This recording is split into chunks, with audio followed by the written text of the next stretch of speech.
धान फसल रे सबुठु अधिक क्षति करुवा अनिष्टकारी पोक मान मध्य कांडबिंधा पोक अन्यतम। ये कांडबिंधा पोक धान फसल प्रत्येक अवस्था धान पिल अवस्था धान थोड़ अवस्था प्रत्येक अवस्था फसल क्षति करए। कांडबिंधा पोकर लार्भा धान पिल अवस्था गचर मूल भाग प्रवेश करए और कांडरे जो नरम तंतु अच्छी खाई नष्ट कर दे थाए। फल मल्ला मंज बाहर थाए किंतु परवर्ती समय नुआ पिल सृष्टि होता है और फल ये क्षति किसी परिमाण भरणा होता है।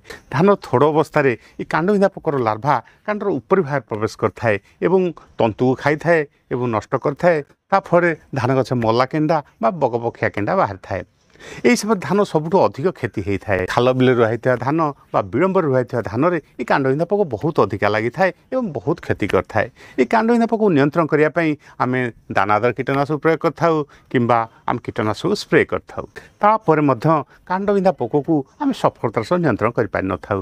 कारण धान दुईटी अवस्था जेपरिक पिल अवस्था और थोड़ अवस्था। पिल अवस्था कांडबिंधा पोक गचर तल भाग प्रवेश करए और फसल को नष्ट करए और थोड़ अवस्था कांडबिंधा पोकर लार्भा ऊपरी भाग प्रवेश करए। तेणु ये दुईटी अवस्था कांडबिंधा पोक को नियंत्रण करने आम अलग अलग कीटनाशक प्रयोग करा उचित अलग अलग पद्धति प्रयोग करने आवश्यक रही। मु अरविंद साय कृषिविद कृषि कार्यक्रम को आपण स्वागत। तेज आसतु जाना धान पिल अवस्था क्यों कीटनाशक प्रयोग करवा और धान थोड़ अवस्था आम क्यों कीटनाशक प्रयोग करवा जहाँफल कि धान कांडबिंधा पोक को आम 100% कंट्रोल कर छड़ा कांडबिंधा पोक को सफलतार सह नियंत्रण करने पेस्टिसाइड्र बेस्ट कॉम्बिनेशन कौन रही। वीडियो को आरंभ शेष पर्यटन देखूँ। जदि आम चैनल को सब्सक्राइब करना तेज एवं ही सब्सक्राइब करनी।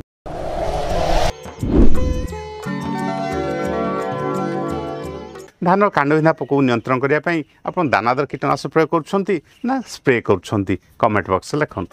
धान फसल आउता कांडबिंधा पोक चारोटी अवस्था दे गति करए जेपरिक अंडा अवस्था, लार्भा अवस्था, पिपा अवस्था और पूर्णांग अवस्था। ये चारोटी अवस्था मध्य लार्भा अवस्था फसल को क्षति करए किंतु प्रत्येक अवस्थार गुरुत्व रही। ये चारोटी अवस्था गोटे अवस्था लार्भा अवस्था या जदि केवल आम नियंत्रण करिया ताले कांडबिंधा पोक आम नियंत्रण करें। तेणु आम एभली कीटनाशक प्रयोग करिया जहाँकि धान कांडबिंधा पोकर चारोटी अवस्था को सफलतार सह नियंत्रण करें। से धान पिल अवस्था और थोड़ अवस्था आम क्यों क्यों कीटनाशक प्रयोग करवा स्प्रे करवा यार कौन रही बेस्ट कॉम्बिनेशन। आप जमी कांडबिंधा पोक लगी किपर जानवे धान रोइबार 15 दिन बेलू आप जमी किसी प्रजापति उड़ुंट जहाँकि हलदिया रंगर और पिठे कला दाग रही जानवे ये कांडबिंधा पोकर प्रजापति उड़ुची। ता छड़ा यदि पत्र अग्रभाग में मेंचा मेंचा अंडा रही जानवे आप फसल में कांडबिंधा पोक लगे जाऊँगी। तेणु आसतु जाना ये कांडबिंधा पोक किपर नियंत्रण करिया। प्रथम पदक्षेप स्वरूप आम मूल सार हिसाब से यूरिया सार को प्रयोग करिया नहीं। ता छड़ा धान को धाड़ी रोइबा और एकर प्रति 10 ରୁ 15टी बाउंश कणी को पोतिबा जो बाउंश कणी उपरे विभिन्न पक्षी आसी बसवे और से कांडबिंधा पोक लार्भा को खोजी खोजी खाइबे। ता छड़ा एक प्रति गोटे आलोक जंता व्यवहार करूँ जहाँकि माई प्रजापति को नियंत्रण करें। धान पिल अवस्था कांडबिंधा पोकर लार्भा गचर तल भाग प्रवेश करए और तंतु खाई नष्ट करए। साधारणतः कांडबिंधा पोकर अंडा 4 ରୁ 7 दिन पर लार्भा अवस्था को आसी थाए अंडा फुटिया पर लार्भा अवस्था को आसी थाए। तेणु जमी जो कांडबिंधा पोक लगी कि जदि अंडा पुंजी देखुं तेणु प्रथम आप निंब तेल को स्प्रे करूँ। निंब तेल 1500 ppm को लीटर प्रति 1.5 ml हिसाब से आम स्प्रे करिया ताहले अंडा फुटी न थाए और लार्भा अवस्था को आसी न थाए। ता छड़ा प्रजापति आउ आसी जमी बसो ना। धान कांडबिंधा पोक लगे तेज यही समय आम स्प्रे करने अपेक्षा दानादार कीटनाशक प्रयोग करिया ताहले ये धान कांडबिंधा पोक को सफलतार सह नियंत्रण करए।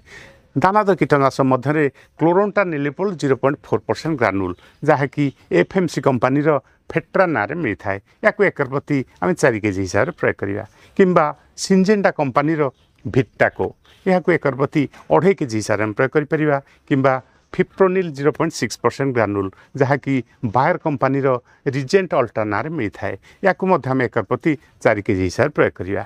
या धान रोइबार 20 ରୁ 25 दिन भितर आम या प्रयोग करिया जहाँकि सार सहित बा पिलो सार सहित मिसेकी आम या प्रयोग करिया जेतेबेले कि धानर कांडविंधा पोक लार्भा धान को आक्रमण करने आरंभ कर समय यदि आम प्रयोग करिया ताहले आम कांडविंधा पोक को सफलतार सह नियंत्रण करिपारिया। तो पेस्टिसाइड बेस्ट कॉम्बिनेशन भितर आम कोराजिन ड्रम प्रति 6 ରୁ 7 ml ता सहित मिसेबा फिप्रॉनिल ड्रम प्रति 15 ml किंबा कोराजिन ड्रम प्रति 6 ରୁ 7 ml ता सहित मिसेबा इमामेक्टिन बेंजोएट ड्रम प्रति 8 ग्राम।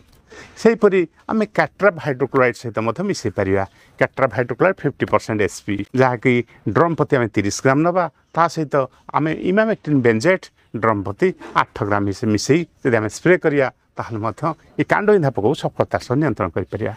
सेहीपरि किसी नूतन पीढ़ीर कीटनाशक आसी जहाँ को आम जदि स्प्रे करिया ये कांडविंधा पोक सफलतार सह नियंत्रण करथाए एवं दीर्घ दिन धरि नियंत्रण रखिथाए।